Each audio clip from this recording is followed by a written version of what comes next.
PTV, Telebisyon ng Bayan.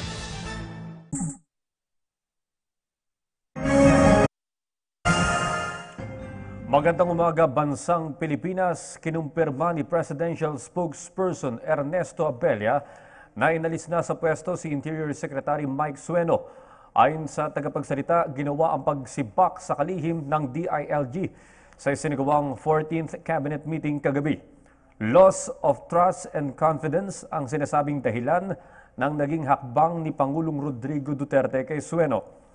Ayon pa kay Abella, magsilbi sana itong babala sa sinumang miyembro ng gabinete at sinumang opisyal ng pamahalaan na walang sisinuhin ang Pangulo sa sandaling ma-question na ang integridad ng sinumang government official.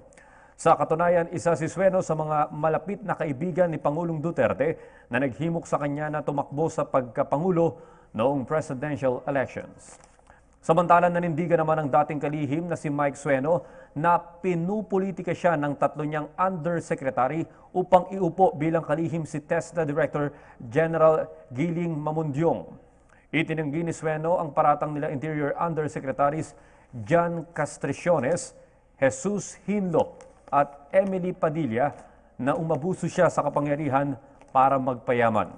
Gayit ni Sueno, hindi niya kailanman ginamit ang kanyang mga naging posisyon sa gobyerno sa matagal na panahon para sa sariling interes.